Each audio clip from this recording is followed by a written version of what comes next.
Oke, halo guys, welcome back to Mudah Belajar Investasi, teman trading dan investasi kalian. Seperti biasa, hari ini kita akan menganalisa beberapa saham yang bisa kita jadikan incaran untuk beberapa hari ke depan. So, teman-teman simak video ini sampai selesai dan mohon bantuannya untuk terus support channel ini dengan cara subscribe, like video ini, dan nyalakan lonceng notifikasinya agar tidak ketinggalan video-video update setiap harinya. So, sekarang kita langsung aja masuk ke chartnya. Let's go. Oke teman-teman, hari ini kita ngelihat IHSG yang menurut gua menarik nih. Dia jebol ya. Seperti yang kita lihat ya, jebol nih. Kalau dia turun ke bawah ya, kan kita udah gambarin ini beberapa hari yang lalu dan akhirnya beneran kecapai di support ini ya. 7080 kejebol sampai ke 7040 dia terlow-nya, tapi ada yang cover. Oke, kejadian ini sama seperti yang di tanggal 29 Agustus. Jebol, ada yang cover. Dan kemungkinan besar potensinya ialah bisa menguat. IHSG ini bisa aja hijau sampai kurang lebih ke 7200 lagi. Ya teman-teman ya, karena dia ada yang nge-cover dan candlenya hammer. Kalau kita ngeliat dari Stockbit ini seperti ini. Nah, tapi ini ada gap teman-teman. Gapnya ini di sini. Di trading view kan nggak kelihatan ya gapnya, nah tapi di Stockbit kelihatan. Gue juga nggak tahu kenapa di trading view seakan-akan nggak ada gap, padahal di sini tuh ada gap. Nah ini tuh ada gap ya sampai ke area 7100 ya, 7100 berapa nih. Nah ini lihat aja low-nya 7172 ya. Jadi ini tuh ada gap teman-teman, yang dimana besok berpotensi IHSG nutup gapnya ya, hopefully ketutup. Nah jadi besok masih ada potensi untuk IHSG hijau. Dan lagi-lagi hari ini kelihatan IHSG itu yang nopang itu ya saham-saham perkasa yang zaman dulu ya, BCA, BWRI, Telkom, BBNI, seperti itu ya, saham-saham blue chip. Nah sekarang kita akan langsung masuk ke saham yang kita mau analisa. Yang pertama saham blue chip BBRI ya. Jadi menurut gue BBRI ini menarik ya. Sebetulnya kan kita udah punya plan teman-teman buat cicil beli BBRI 4550 sampai ke area 4400-an ya. 4450 nih area kotak di sini ya. Stop lossnya kita kan plannya itu 4300, yang dimana itu kalau jebol moving average yang ini tiga-tiganya kejebol, berarti BBRI bisa patah tren. Tapi dari kondisi ini BBRI ketahan nih teman-teman, ketahan, dan closingnya menurut gue cukup menarik ya, hammer dan rebound sampai 4540, yang dimana kita masih dapat kesempatan untuk buy BBRI. Dan kalau kita ngelihat di sini tuh ada pola flag ya. Kita lihat nih ya teman-teman ya, ini flag. Oke, ini tuh flag ya.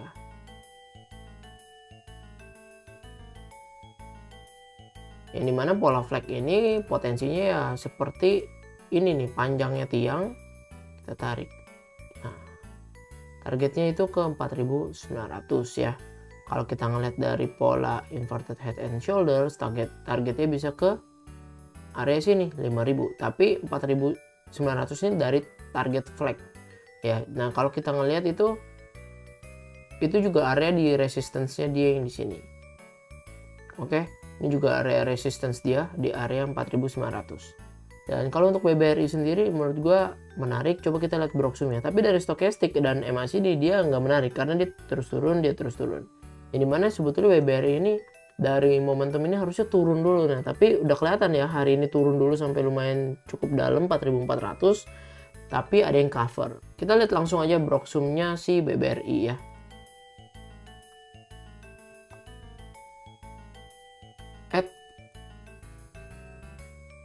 Kita lihat langsung broksumnya BBRI. Nah BBRI hari ini kita lihat tanggal 26, dia tuh masih di akumulasi big akum ya. KZ beli sampai 567 miliar. Wah mantap ya, 567 miliar dalam satu hari loh teman-teman. Average dia di 4467. Coba kita lihat foreign BBRI foreign ya. Netnya ini foreign masih akumulasi 83 miliar. Kemarin itu foreign ngebuang barang 259 miliar. Hari ini dia beli 83 miliar. Ya menurut gue menarik sih ya teman-teman. KZ akum 567, ZP buang 285, BK buang 170. Nah si KZ ini menarik juga nih. Ya, kita lihat ya, BBRI ini punya pola falling flag ya, punya pola flag, targetnya 4.900, terus masih di big akum besar. Potensi kita emang ada trade plan kita di sini yang dimana rasionya 1:2 ya, kurang lebih satu. Oh enggak ada, ini gue tarik sampai ke flag aja ya, 7%.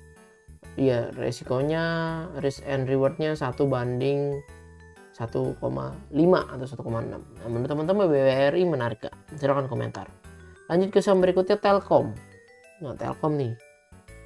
Nah, Telkom juga udah masuk range kita ya sebetulnya. Waktu di area sini dia kan emang punya pattern ascending triangle, tapi nggak berhasil nge-break ya, ternyata dia turun. Harusnya kita nggak entry. Waktu itu kan kita nyari base price. Base price-nya kita tunggu di area sini ya, 4.400 sampai ke 4.000 ya, 4.430 sampai ke 4.400 maksudnya.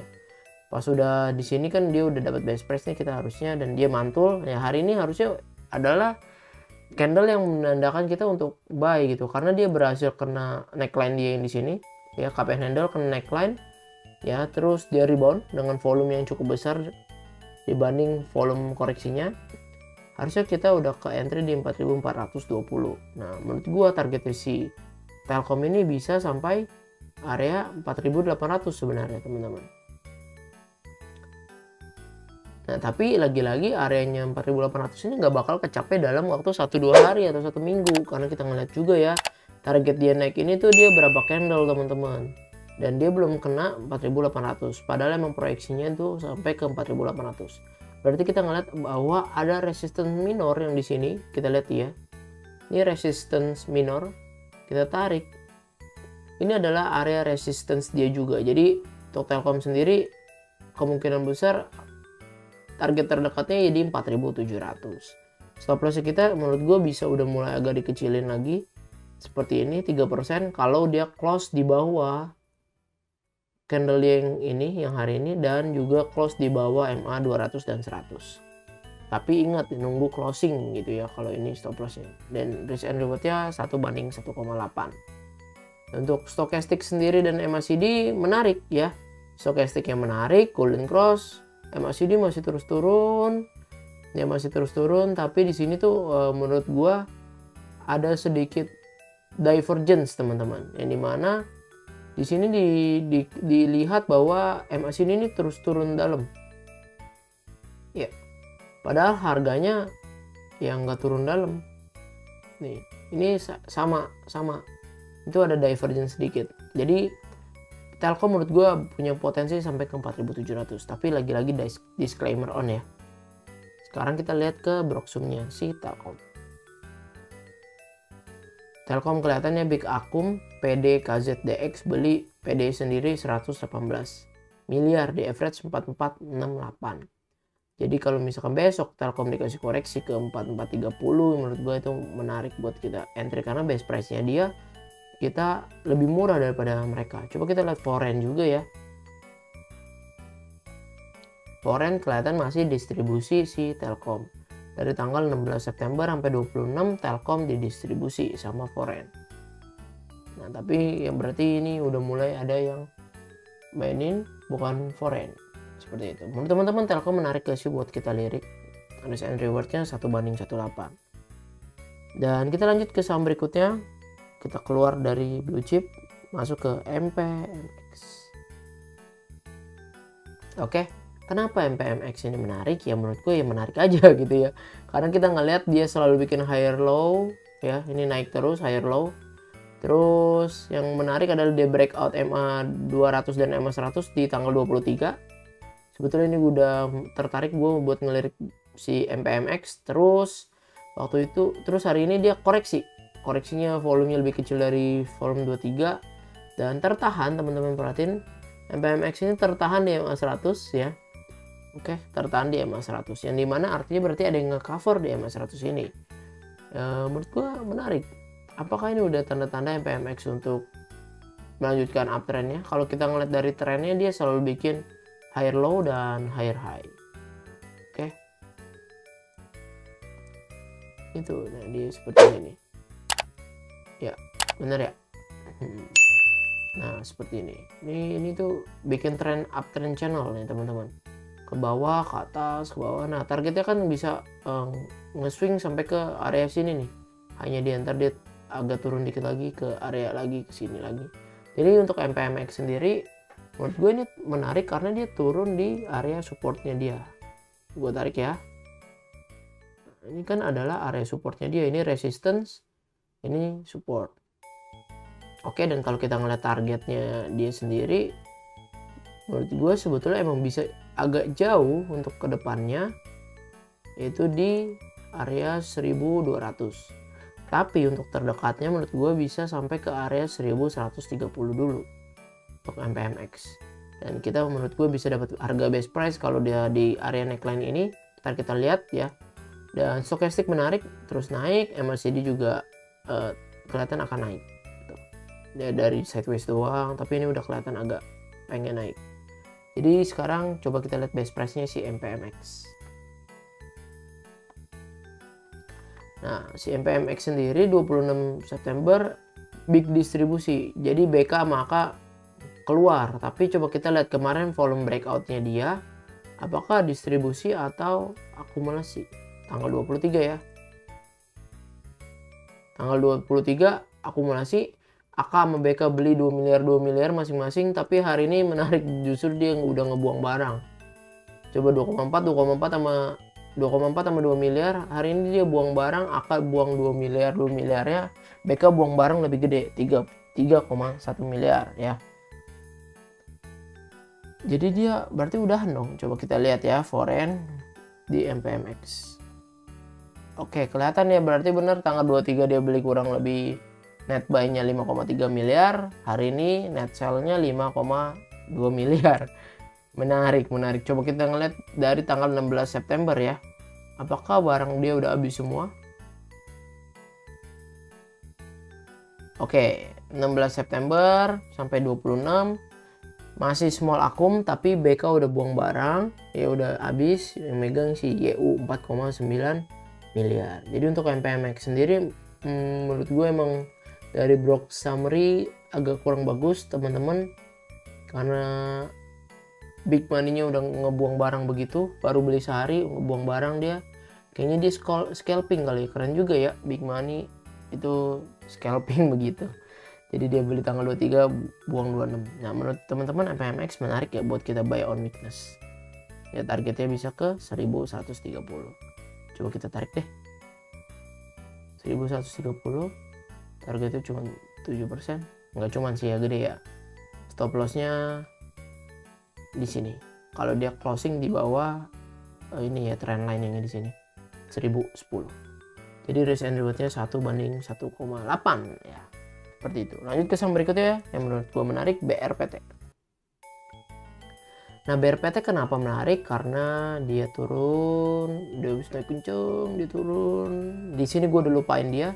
Ternyata dia rebound di area sini karena ini adalah supportnya dia juga tuh teman-teman lihat di 9 Maret ini adalah area support dan dia rebound.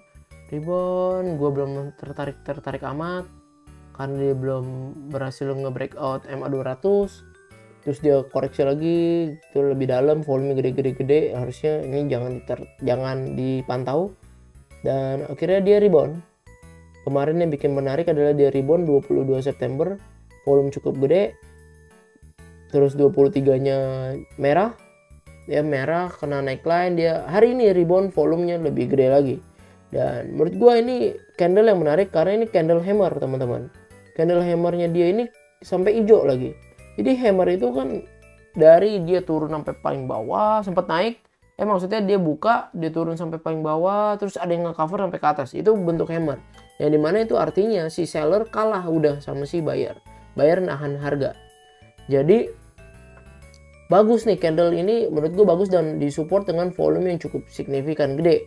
Nah targetnya potensinya si BRPT, gue berani entry kalau gue ya, disclaimer on ya, masing-masing beda. Kalau gue sih gue maunya tunggu dia breakout dari MA 200 ya, dia breakout dulu baru gue berani gitu. Jadi kalau nggak apa-apa gue dapet harga lebih mahal sedikit, tapi gue udah pasti gitu dia breakout. Nah kan MA 200 nya itu 871 sebetulnya. Nah, kita bikin plan, kalau dia breakout 875 atau 880, maka gue entry. Kalau enggak ya enggak gitu ya. Nah, karena Fibonacci 0,5885, gue kayaknya akan lebih ubah lagi. Nggak apa-apa, lagi-lagi ketinggalan. Kalau dia lebih besar sama dengan dari 885, baru gue mau entry. Stop lossnya simple. Stop loss gue kalau dia jebol lagi dari MA 200 di 865. Targetnya bisa sampai ke 925 atau minimal sampai ke resistance dia juga di sini 945. Jadi risk and rewardnya itu 1/3 atau 1/2,5 ya. Atau 1/2 lah di 925. Kalau kita ngelihat dari stokastik menarik, dari MACD menarik. Menurut teman-teman menarik gak untuk si BRPT ini? Coba gue pakai alarm. Jadi seperti ini. Kalau dia belum break dari MA 200, gue sih belum menarik buat beli. Kenapa? Karena kita lihat dari story tanggal 12 September sama dia bikin hammer juga, cuman sayang volumenya kecil, dia ketahan MA 200 longsor. Ya, longsor. Jadi MA 200 ini adalah resistance yang cukup kuat.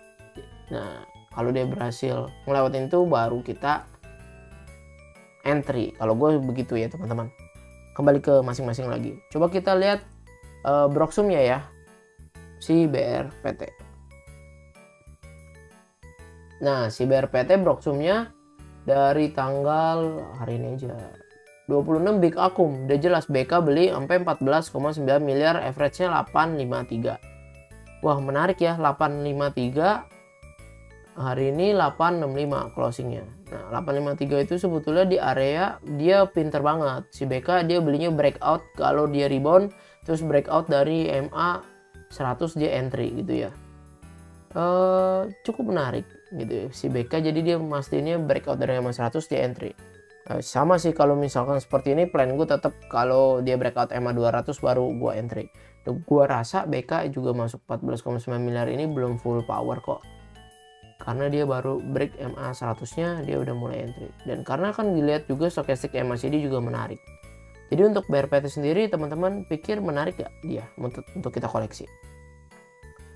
Oke teman-teman, sekian analisa saham kita pada hari ini. Semoga analisa ini bisa membantu teman-teman dalam mengambil keputusan untuk trading maupun investasi.